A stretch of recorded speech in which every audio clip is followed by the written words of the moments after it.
Eldorado mwiriwe neza se mumeze mute? Nizere ko muri kwirinda coronavirus neza. Okay, banyihanganira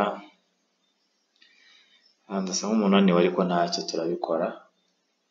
Ubushize muri video nakoze y'ukuntu bakoresha MetaTrader 4 cyangwa MetaTrader 5 muri telefone. Hari aka mistake nakoze aho nari ndi kuvuga ku bintu bya time frame. Muri 1 minute time frame hazaya mvuga ngo candlestick yifunga mu isaha. Ni mistake nakoze nyine ariko yifunga nyine mu munota umwe. Niba candlestick nyine ubona handitse M1 bivuze ngo 1 minute time frame, bisobanuye ko na candlestick zari yifunga mu munota umwe.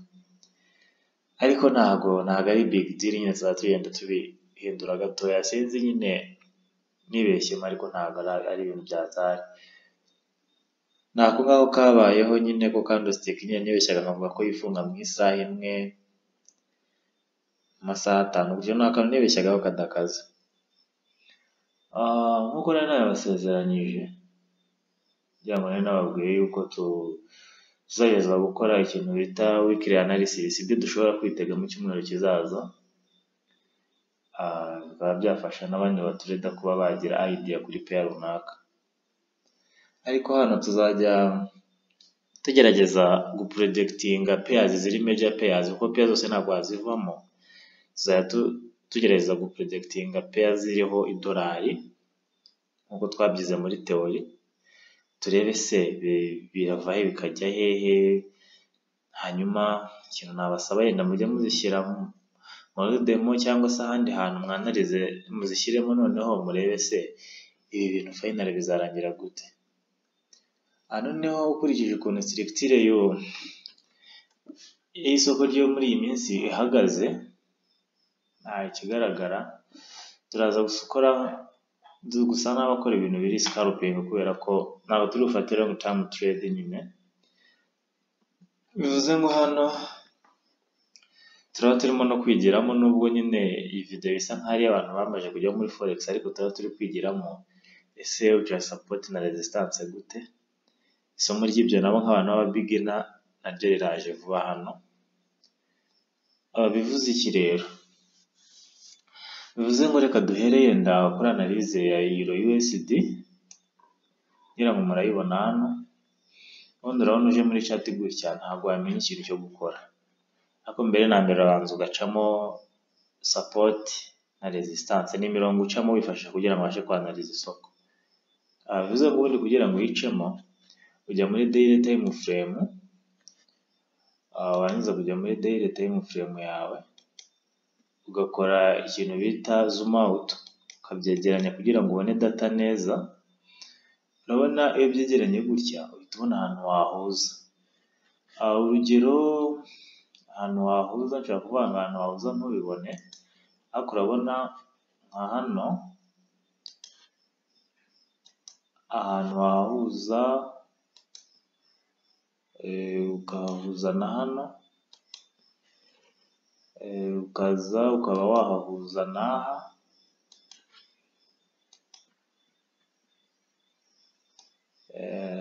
Iyi video wenda itinda ariko tunigiremo kabisa. Noneho ukaba waza sorry gato, urabona ko hano yari support.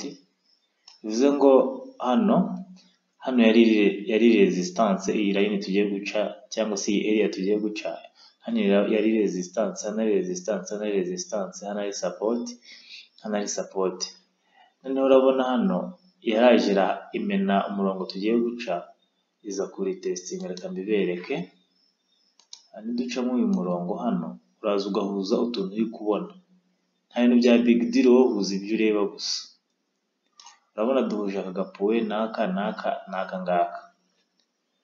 Urabona ko turenze dutatu. Urabona na hano hose harimo turi dupo, ariko kubera ko twakoze ikintu bita zoom out ntabwo hatubona neza, ariko nidukora zoom in urahita ubibona. Noneho then uyu murongo reka ngire umurongo munini ugaragara. Ngire umurongo munini ugaragara kabisa. nice. Uyu murongo wacu urabona neza ko ahangaha wari resistance, abantu musanzwe muzi trading murabyumva. Hano yari resistance, hano yari resistance, hano yari resistance, then hano yari support. Aho ukomeje n'inyuma wagenda ubona ko umurongo wakoraga, urabona hano naho wakoraga ushobora kuba adjusting ukamanura neza. Urabona hano wakoraga nka support, hano wakoraga nka resistance. Hano urabona waraje ukora breakout, iraza retesting. Okay. Noneho ubu ushobora kwibaza tuhita ukurikizaho iki. Impamvu ujya muri daily time frame ni ukugira ngo uce icyo bita strong support, support ifite imbaraga. Kuko urabona nka hano, urugero nka hano, urabona ko yari support kandi hari muri 2015 mu kwa munani.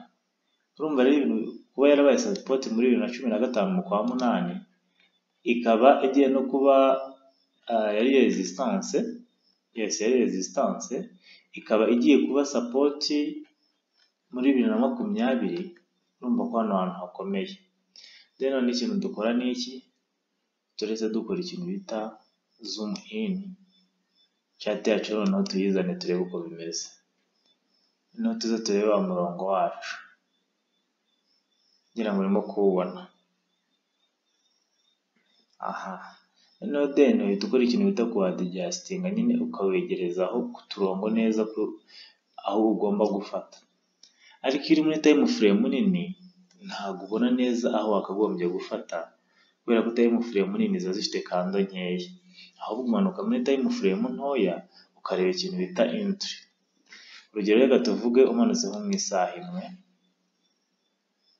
ugeze mu isaha imwe urimo urabona ko uyu murongo wakongera ukawa adjusting ukawuzana hehe, ukawuzana hano.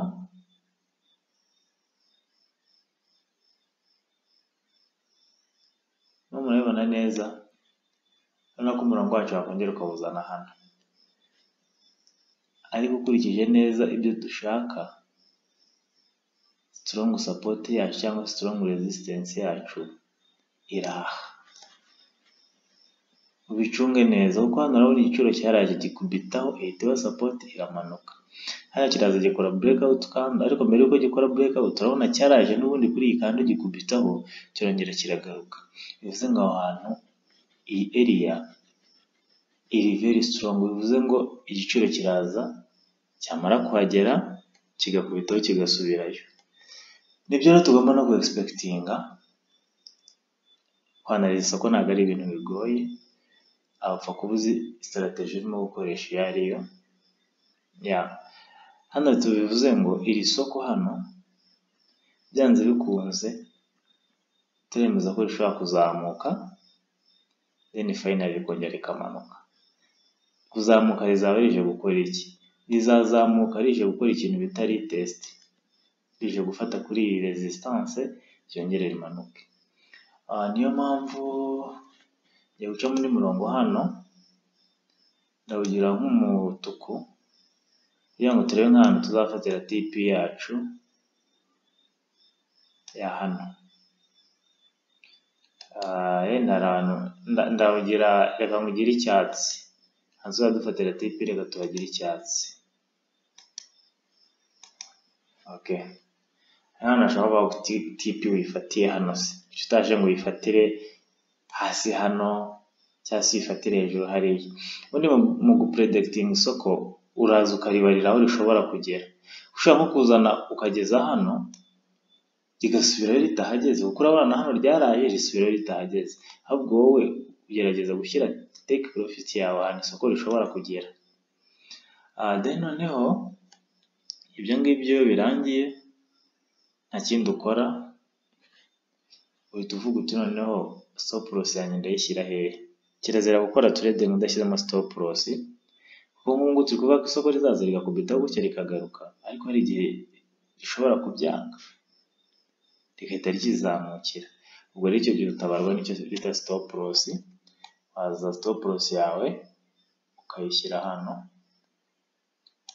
reka magire umutuku, umurongo w'umutuku. murihangana ntabwo ndabona software ikora utuntu neza ku buryo nazashyiramo amabara n'iki, ariko ndabizi ko bizacamo. Stop loss yacu yabiri muri pips 34 ugakoresheje 0.01 na lot size waba uzahomba amadolari 3 n'igice. Naho take profit yacu izaba iri muri pips 79 ubwo ni amadolari 7.9 ukoresheje 0.01. bivuze ngo turimo turapredikitinga ko iri soko rishobora kuza rigakubita hano, then finally rigahita rimanuka. Nuko nguko isoko ndimo ndi predikitinga none ahangaha. Iyo ni Euro USD. Ubwo abantu yenda mushaka kwa mubishidikanyaho byashoboka, nyine trading buri wese afite opinion ziwe, muzagashyire muri demo ndakeka imibare igaragara. Tuzinjirira hano no gutegereza, bundi muri trading avuga ko patience ari ikora, no gutegereza isoko rikaza rigakora kuri iyi resistance na then rikamanuka. Imibare muzabishyire muri demo. Ntabwo ndabona software nzajya nkoresha yenda nandika ama text ngo mbyandikemo, ariko iyi USD tuzayiseringa. Kano kantu muri time frame y'iminota 30 ni akantu gake cyane. Reka tujye muri time frame y'iminota 30 turebe neza. Aka ni akantu gato cyane, isoko ryakamuvinga rwose, ntabwo ari akantu kagoranye. Then noneho ubwo muzagashyire muri demo, cyangwa se n'abafite iyo account mugashyiremo, tuzareba resultat zayo. Iyo ni Euro USD. Tuzinjira hano tuzategereza iri soko rize rikubite kuri iyi resistance, noneho then rimanuke rize rigere hano. Rishobora kugera hano rigahita ritangira noneho kuzamuka, ariko hano nibyo tugomba gupredikitinga muri aka kanya. Yenda tuzajya dukora na mid week analysis mu cyumweru hagati, tureba resultat twabonye, hanyuma twamara kureba resultat twabonye tukaba twakanarizaho n'ibindi. Twavuze ko turi buze kwanaliza major pairs zonyine. Iyi ni Euro USD twageragezaga kureba icyo tuyitezeho. Noneho reka turebe bita GBP USD cyangwa se pound dollar. Iyo imeze gutya, mbere na mbere turajya muri daily time frame, turano twaca strong support. Nababwiye ko ukora ikintu bita zoom out ikegerana kugira ngo urebe udupure twinshi ushobora guhuza. Urabona hano hari udupure twinshi pe, ariko utungutu nitwo wahuza. Ngira ngo urabona ko hano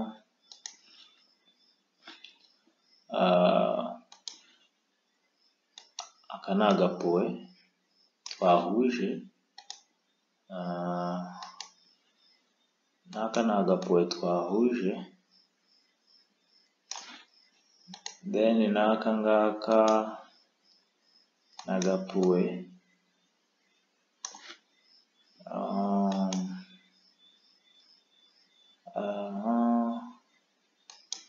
N'izi urabona ni puwe nyinshi. Sorry gatoya. Urabona ni puwe nyinshi. Urabona hano hari izindi.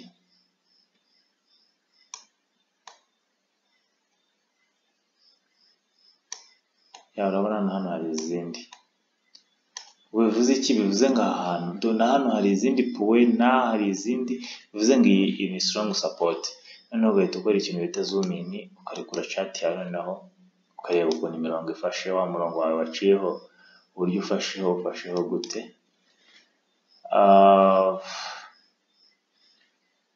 Noneho nyanganyeho gatoya mbanze sibe bino bintu bindi birimo bishaka kuza. yes. Noneho umurongo wacu twari tubonye ko twawuca hehe, turabaza dukore zoom in yacu, zoom out yacu.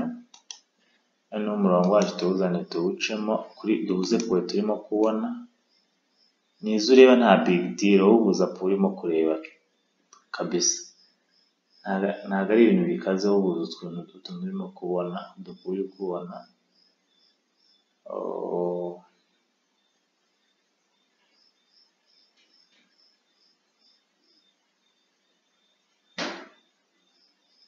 Yeah. Noneho then ugakora zoom out. Ako nyine uri kwanaliza support na resistance yawe ifite agaciro niyegereye iki, niyegereye price.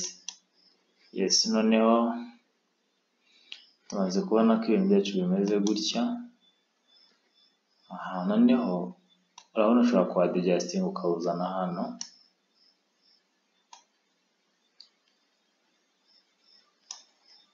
Kuko urabona wafashe hano, uraza ufata aha, ufata na hehe, okay. Ariko ubu ngubu ntabwo wabibona neza keretse uramutse ugiye muri time frame ntoya. Tubanze nko mu isaha imwe urebe, kugira ngo rero tubibona neza hano umurongo ugomba kujya do. Iyi ni price action. Iyo bumva bavuga ikintu bita ngo price action, izi rejection ziba zayaye hano zo zikwereka ikintu cyo gukora, aho ugomba gushyira umurongo wawe. Yes. Nako nzakabigisha ukuntu nyine umurongo ubu predictinga tu, ukaba wawuca ntube wagucika. Urabona iyi price action iri hano n'iyi price action iri hano, itwereka ahantu wacira umurongo, n'iyi iri hano kabisa. Aha, noneho ubwo hano ikintu twa predictinga nuko GBP/USD izazamukaho gato ikaza igakubita hano, then yamara gukubitaho hano, nk'uko twabibonye umurongo wacu w'igiciro tuzajya tuwukoresha ubururu. Noneho then twe expectinga ko isoko rizamanuka uko byagenda kose, kandi bizaba, kubera ko idolari rimwe rigenda ryirikavaringa, ariko ntabwo ari ibintu bya hatari, rimwe ririkavaringamo gake gake. Ariko mwibuke ko harimo ikintu bita tech war, intambara hagati ya Amerika n'Abashinwa, bari kurwanya ibintu bya economy n'iki no kuyobora isi, murabizi. Niyo mpamvu idolari ririmo riragenda rigwamo gake gake. Noneho TP yacu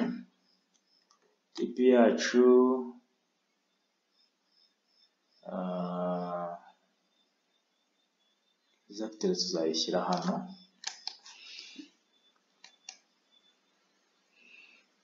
Rwose mumbabarire, video ntabwo ari iy'aba beginner, ni abantu nyine bamaze gusa nkaho hari ibintu bazi muri trading, niyo mpamvu turi kuyikora, ariko n'amasomo arongeye yaraje nta kibazo. Tuba twavuze ko tubugira icyatsi harya, yes. Badufatira tip twavuze ko turi buhagire icyatsi. Noneho ikiriho nuko dutegereza igiciro kikaza kigakoraho hano, ni akantu gatoya, then noneho tukabara tip yacu ko izaba ari gutya. Nuko turi gupredicting isoko. Yes. Noneho stop loss yacu, kirazira gukora trading udashyizemo stop loss, kuko ushobora kuza ugasanga account yawe yarangiye, isoko riramutse ritagiye mu cyerekezo cyawe.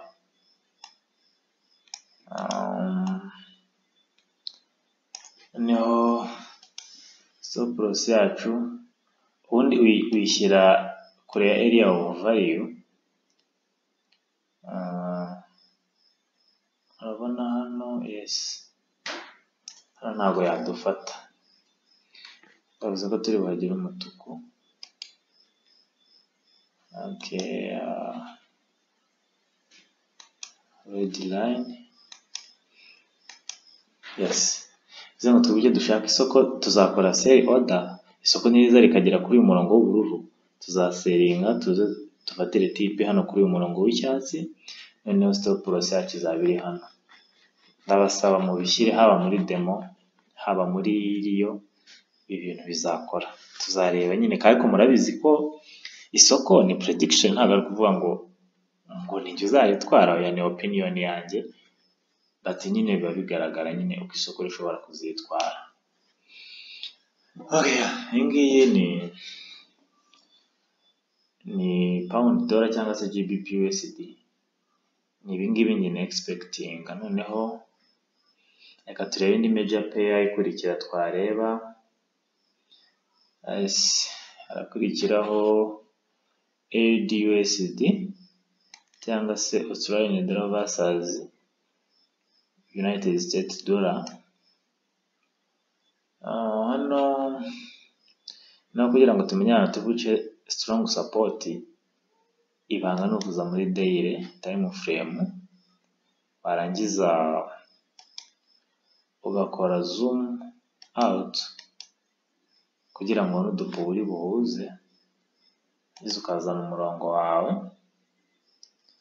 ukawukubita ku dupo uri buze guhuza, twabona wahuza twahura, dupo ubona twahura rwose ukaduhuza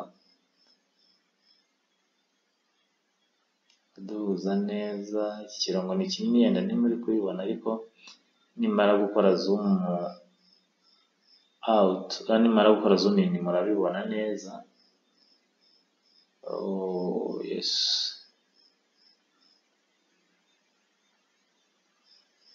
yeah. Noneho reka dukore zoom in, mureba ahantu twagombye kuba tuwushyira neza.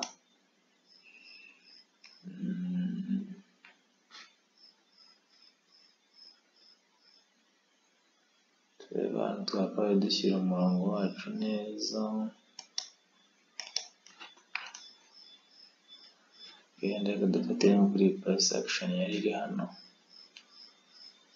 turawufatira hano. Cunga neza urebe ko urabona hano ufashe hano, ukaza ukongera ugafata kuri iyi price action yari iri hano, aho hose reba nka hano raje ikubitaho irazamuka. Noneho aha tura predicting iki kuri Australian dollar. Rero prediction ihari tubona kugenda muri 30 minute time frame kugira ngo tuze kubona entry nziza ya nyayo. Kugira ngo tubone entry nziza ya nyayo, kugira ngo murabibona neza ko bihita bigaragara aho ugomba gukoza umurongo wawe. Hano rero tura predicting iki, biroroshye byanze bikunze isoko hano hantu ishobora kuzahagera. Bivuze ngo ikintu du predicting ni uko tuzategereza iri soko rikaza hano, then twarangiza tugakora sell hano, then twavuze ko hariya tuhahindura umurongo usa guteye icyatsi, aho turi bufatire TP yacu. Nakunyihanganira rwose, ntabwo ndabona software izajya itunkorera ku buryo mpita mbibereka neza, ariko ndimo ndagashaka. Noneho stop loss yacu reka tuyishyire hano hejuru ku buryo isoko ritadufata, kuko urabona impamvu bayishyize hano hejuru, hano hariho ahantu isoko ryagiye riba rejected nyine. Ahangaha rwose isoko ntabwo ryapfa kugufata, cyashyira ridati. Twari twavuze ko tuhagera, nawe twinjiraho twari twavuze ko tuwugira ubururu, kugira ngo ntandukanye amabara tumenye ahantu turi bwinjirire. Noneho nitumara kumenya ahantu turi bwinjirire, tuze no kumenya aho turi busohokere. Okay, natwe twavuze ko turi buhagere red line.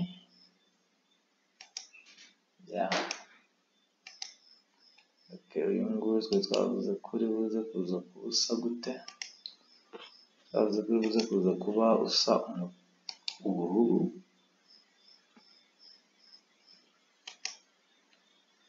Ndakeka ari ubururu.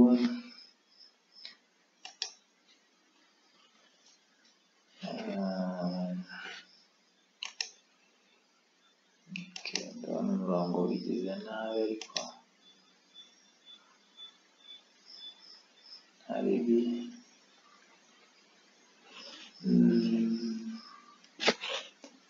Fata minute time frame turebe.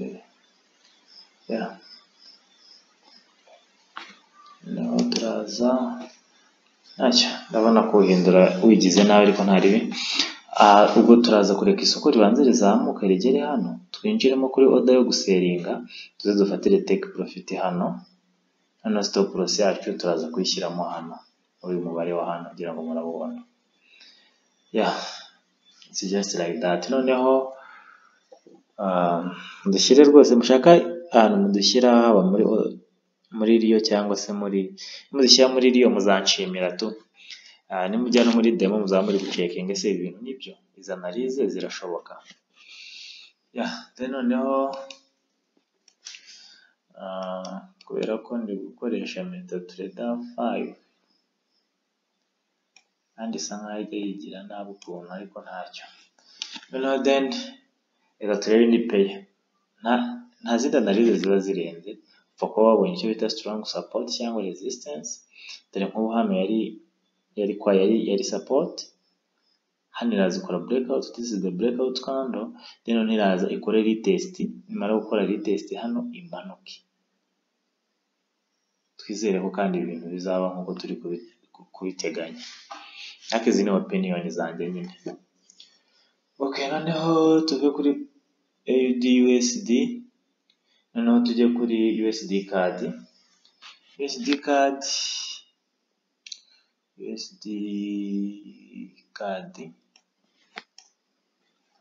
USD CAD rero twabonye ukuntu tuzajya tubigenza. Ngiye kwihuta kuko murabizi dukeneye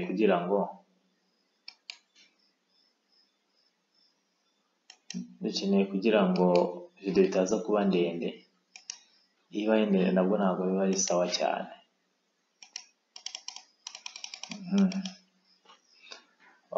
Twabonye ko uza muri daily time frame, warangiza ugakora zoom out kugira ngo urebe ahantu uri buze guca umurongo wawe, warangiza kubona ahantu uri buce line yawe bihita bikorohera. Line yanjye ndabona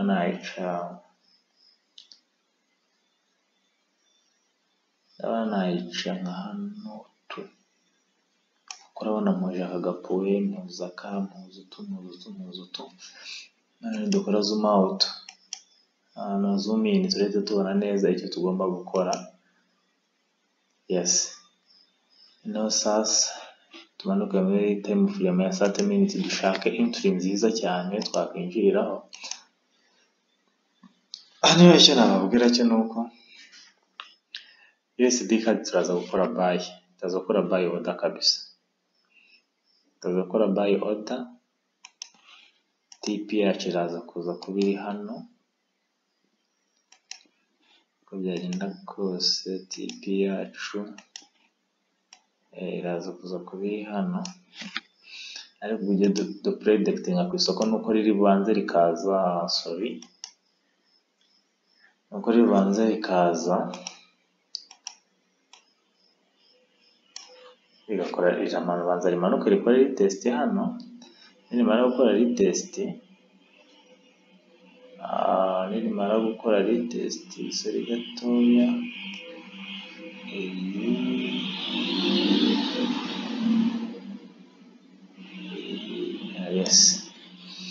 nimara gukora ka retest gatoya rihita rizamuka.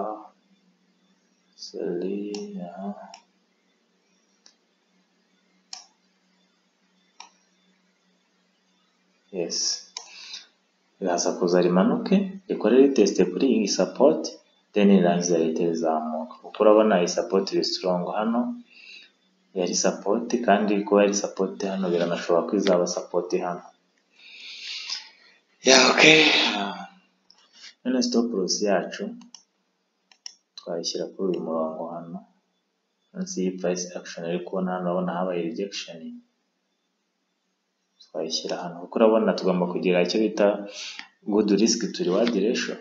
Kuko urabona niba dufite wariskinga amadolari 3.5 kugira ngo ubashe kubona amadolari 6.8, urumva aho ngaho ufite good risk to reward ratio nziza cyane. ya ibyo nabyo mujye mubibara umenye se stop loss yanjye niba nyishyize hano aho isoko ritari bubashe kumfata, then noneho ngiye gushyira muri risk amadolari angahe, ese noneho profit yo ndaza kuba mfite angahe. Ya noneho twihuse reka dukore USDN.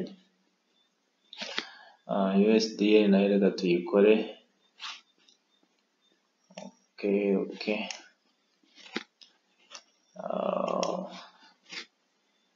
Noneho twabonye ko ndimo ndihuta cyane, twabonye ko turi buze kujya muri daily time frame kugira ngo duce strong support, turangiza tuze duce support yacu. Noneho support yacu iri very strong, turayicamo hano.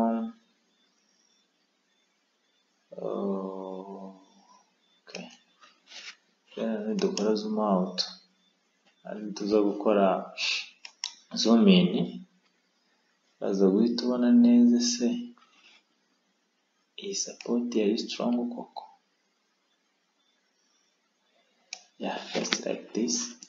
Then noneho like this, tumanuka muri 30 minute time frame, nibwo uhita ubibona neza entry uriya, kugira ngo urabibona neza hano. Yeah, yes. Bisobanuye iki rero? Bisobanuye ngo USDN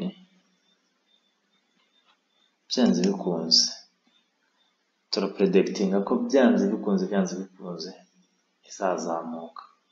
Hakurya senga izazamuka ryari? Ishobora kuzamuka bitari direct, ikazabanza kuzigakora retest hano, yamara gukora retest hano, then noneho after tukaza tugafatira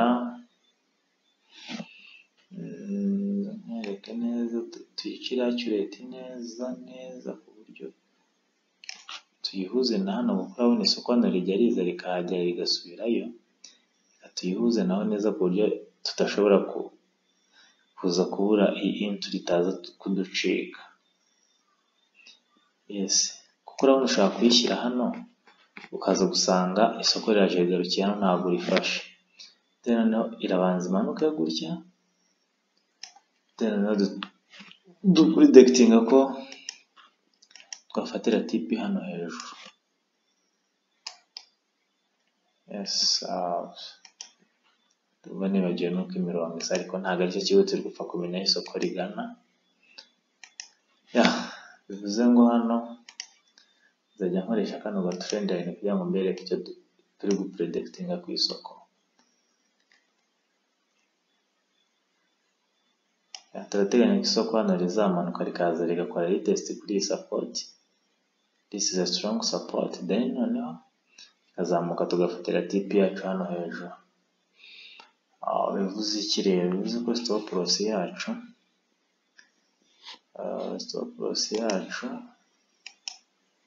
izaba iri munsi hano. Yes, kuko nkuko twabivuze nanone ishobora kuza kumanuka rikagera aha, izaba iri munsi hano rwose.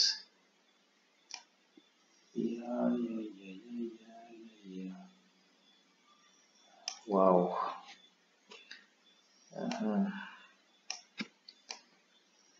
Noneho tujya muri 4 hour time frame kugira ngo turebe ibintu dushyizemo, how is it, turebe uko bimeze. Just like this, kugira ngo urabona ko muri 4 hour time frame bihita bigaragara. Byanze bikunze urabona isoko ryaraje hano riraresistinga kabisa, ryanga kuhabomora. Hano nta basera bari bakirimo, isoko nyine rikeneyemo ababaye. Bivuze iki rero? Niriza rikaritestinga hano automatically rizazamuka rwose. Bivuze ngo hano uzaba ufite risk to reward ratio imeze gute? Uzaba riskinze amadolari 4 kugira ngo uzabone ini ritani amadolari 8.3. Ndumva atari bibi, isoko ridukundiye rikajyayo ntabwo byaba ari bibi. Noneho yango niho tereka dukore niyo bita USD Swiss francs cyangwa se CHF. USD CHF noneho USD CHF turajya muri daily time frame tujye gushaka ahantu twacira. Yes, network yanjye irimo iragenda buhoro, pe, iragenda gake.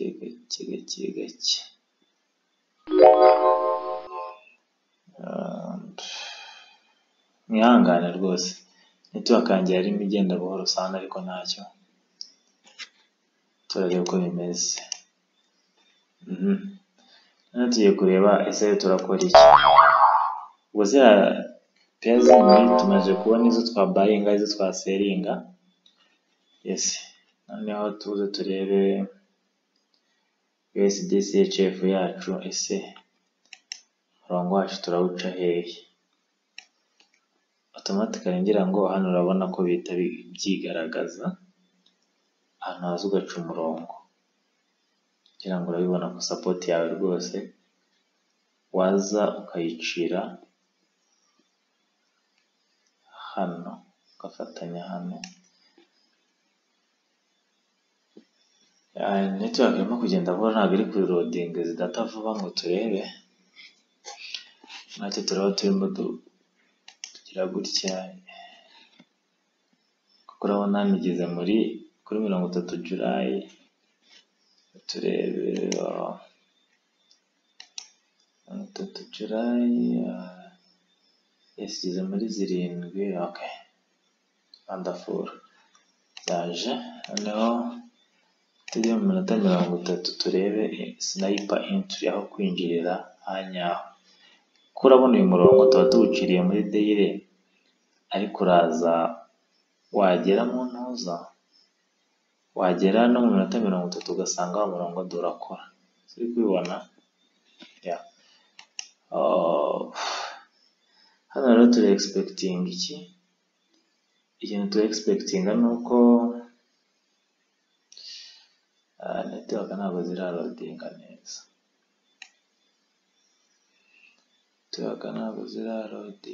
ngo turebe bimeze bite. Yes, price action, no, it's just this. Wonderful.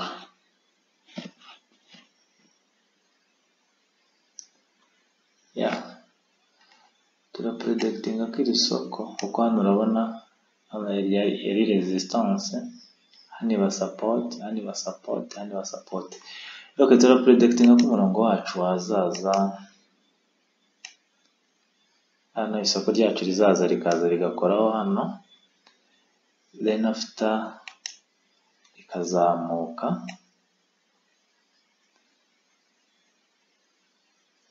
ahubwo take profit level yacu ikazaba iri